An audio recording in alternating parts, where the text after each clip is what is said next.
Morning, students, tiny tots, and parents.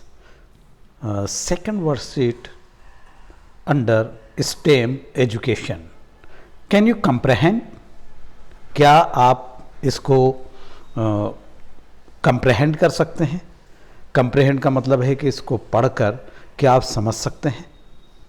क्या आप इसको समझकर जो क्वेश्चंस पूछे हैं उनके उत्तर दे सकते हैं? तो इस वर्कशीट में आपको इसको रीड आउट करना है और जो क्वेश्चन पूछे गए हैं उनके आंसर देना है. Read the following poems and answer the questions. Following poem को आप पढ़िए और क्वेश्चन को पढ़कर उनके उत्तर दीजिए. The sun descending in the west, the evening star does shine, the birds are silent in their nest, and I must seek mine. जो सूर्य है वो पश्चिम की तरफ अस्त हो रहा है और जो इवनिंग है, the evening star does shine, और संध्या हो चुकी है और जो तारे जो हैं वो टिमटिमाने लगे हैं. The birds are silent in the nest. अब जो पंछी है वो भी अपने घोंसलों में शांत हो गए हैं, उनका कलरव चहचहाट शांत हो गई है. And I must seek mine. अब मैं खुद भी अपने आप को शांत रखने की कोशिश कर रहा हूँ. The moon like a flower. जो चंद्रमा है वो बिल्कुल एक पुष्प या फूल की तरह है. And heaven's high power. कहाँ है वो जो है वो स्वर्ग में है और वो झुक रहा है विथ साइलेंट डिलाइट. बड़ी खुशी के साथ वो झुकता जा रहा है. Sits and smiles on the night. मैं जो हूँ मैं रात में बैठा हूँ और उसको निहार रहा हूँ और मुस्कुराहट है मेरे चेहरे पर. Farewell green fields and the happy grove where flocks have took delight. अब जो है फेयरवेल हो गया, ग्रीन फील्ड्स है, हैप्पी ग्रू है, ठीक है, घास के मैदान, ग्रू मैंग्रू ट्री जो होते हैं, और where flocks have took delight. जो वृहद पक्षी वृंद है, मतलब पक्षियों का जो झुंड है वो भी बड़ा खुश है. There lambs have the nibbled silent move. और जो मेमने हैं, बकरियां हैं, वो बड़े साइलेंट से मूव कर रहे हैं. The feet of the angels bright. और जो देवदूत है उसके फीट बड़े चमकीले हैं. Unseen they pour blessing. ये अलमाइटी की हमको आशीर्वाद है और जो हमें दिखाई नहीं देता है. Enjoy without ceasing. और ये वो आनंद है जो कोई छीन नहीं सकता. On each nut and blossom.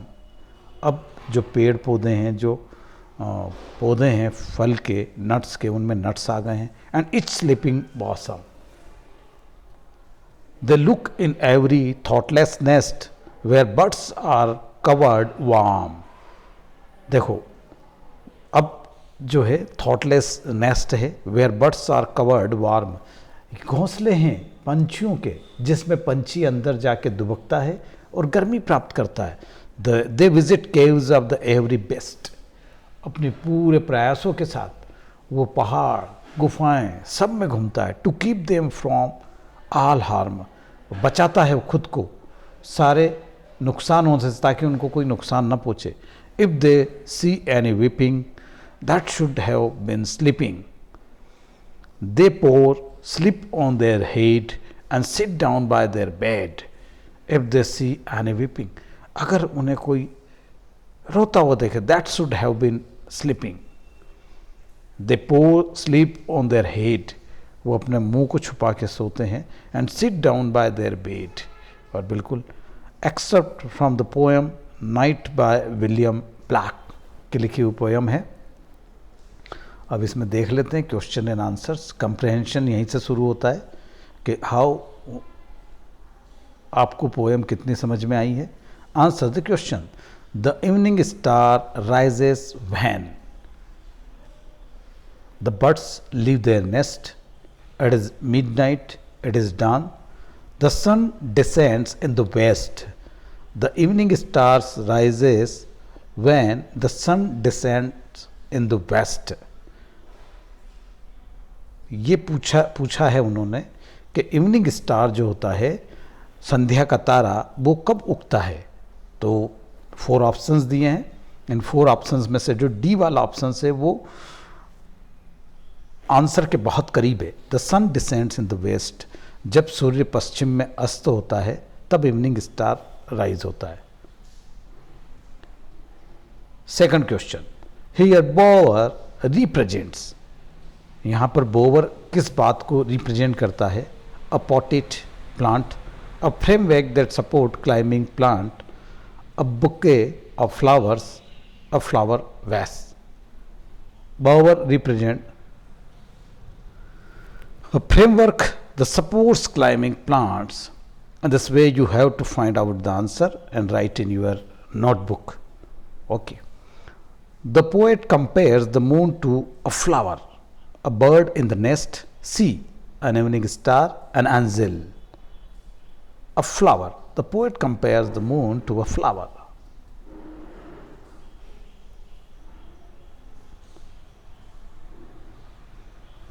The angels come down to the earth too. First A, spread moonlight, B, give blessing and joy, C, make people dance and have fun, and D, take blessing and joy. So the angels come down to the earth to give blessing and joy. Next, the bird's nest is describes as thoughtless because the angels are blessing the birds to be happy. The birds are covered in the warmth of their nest. It is made without any thought. The occupants are asleep without any care. Yes. Here is the 2 answers. The birds are covered with warmth on their nest, and the occupants are asleep without any care. Sixth question, the figure of speech used in the line in heaven's high bower is metaphor, personification, alliteration, or simile. So that is the alliteration. So this is the complete worksheet, and thank you very much. If you want to have this worksheet, the complete bunch of the worksheet for the month or 15 days, you will call us and buy from us.